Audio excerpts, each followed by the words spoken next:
Back then, everything was so much simpler, from limited choices of profession that you could take up, to the finite forms of entertainment that you could enjoy. The bird is chirping, and the wind is breezing. Ah, how pleasant.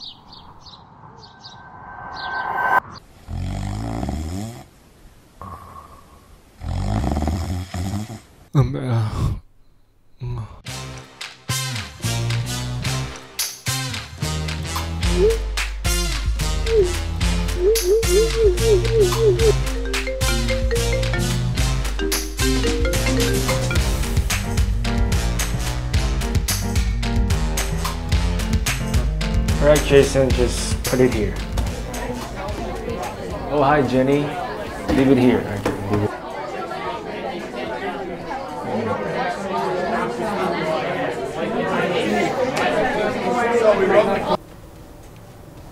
Cannot take this anymore. I'm just not ready for this.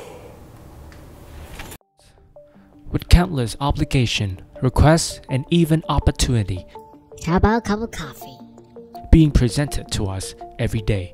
Hey Danny, can you help me with this? For me. And our cram-packed calendar is just that, cram-packed. We just haphazardly nod our heads and accept them. I'll take care of it for you. Because we are always so occupied, we don't have time anymore to reflect about what are we doing and why are we doing it. We just mindlessly assume that life has to be this hectic and exhausting. And busyness is an intrinsic trait or the default setting of life. In other words, we don't know better. This video is inspired by this amazing book right here, right? Essentialism, this disciplined pursuit of less by Greg McKeown. So without further ado, let's get this videos rolling. Well, don't get me wrong, saying yes has its own perk for sure, especially when you're on the fence and you're unsure of what to do in your life. Then saying yes to every opportunity that comes your way is your best bet. Your best bet to discover and decide what you are born to do, your innate ability.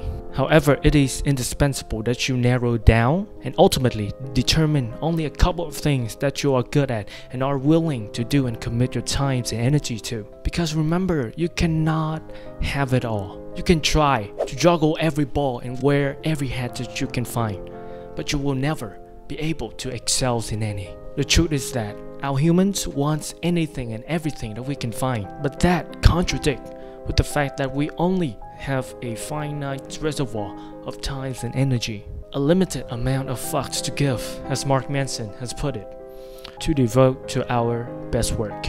And I quote, "Essentialism is not about how to get more things done. It's about how to get the right things done. It doesn't mean just doing less just for the sake of less either.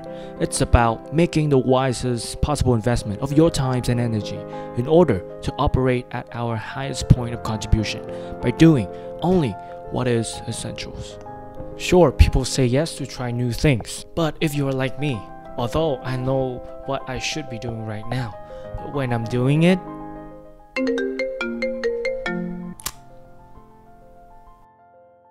Okay, see you. Yes, goodbye. I just don't want to disappoint them, you know? First, you have to understand that this is completely normal. Remember when, well, obviously you cannot remember this, but the time when we were still living in tribes of hunter-gatherer, that was when belonging to a group is a matter of life and death. Because were you to be casted out, you would definitely die out there in the wilderness. So as a survival mechanism, we developed this evolutionary trait of trying to fit in, trying to conform to the norm, and that explains why social rejection today is so awfully painful. However, that's not the case anymore, and there's just no more cold-blooded predator trying to hunt us down as food. Yes, we still sense this unpleasantness when we turn down someone, or even being turned down ourselves. But in contrary to popular belief, to be so readily available actually makes you less desirable. You don't always have to reply to your friends so quickly, or say yes to every occasion, or try to sustain your Instagram story posting streak, or whatever that means. People sort of get sick of your face and they think that you may not have anything better to do. So the tactic here is to create value through scarcity, which is exactly the key idea of Law 16. Use absent to increase respect and honor. Now, in the book 48 Laws of Power by none other than Robert Greene. So I will let the master himself speak of this. So if you're so much in people's face, if you're continually there, they're naturally going to grow tired of you. They're naturally going to think that you're kind of weak, that you're trying too hard for attention. They may not say it, but they feel a slight level of contempt from within, right? And so if you disappear for a day or several days or a week, people are going to start thinking about you and they're going to wondering, well, maybe I didn't really know Chris. Maybe he's a little more mysterious and dimensional than I thought of. Maybe there's something going on. Maybe he's disappeared for this reason or that. And as they think about you and as they maybe fantasize about what's going on in your mind, it's kind of creates a sort of a seductive process where your spirit is entering their head, as opposed to them being so filled with you that they want to vomit and get rid of you. You're creating an appetite where they want to now know more. It's an incredibly powerful dynamic. So here's a recap of why there are so many non-essentialists out there. Number 1, we are unprepared for the overload of information and opinion. Number 2, we falsely believe that we can have it all. Number 3, we instinctively try to fit in and seek for social validation. Hold up a minute, hold up. Are you a non-essentialist? Well, in an episode of the Modern Wisdom podcast featuring Greg, he advised us to self-query this question to find out. Are you being stretched too thin? Busy but not productive? Being hijacked by others people's agenda? Doing many but average things? So my friend, if you find yourself saying yes to many of those questions above, then the way of the essentialist is what you need. Alright, I hear you. I know what you're thinking. I say yes to seize every opportunity. Well, saying yes, that is how I can build my awesome network and my success. But are you aware of the paradox of success? The paradox of success. To be successful, you have to be willing to put yourself out there and seize every opportunity that comes your way. Of course, everybody knows this. But what if I say your success can be a catalyst for stagnations or even failure down the road?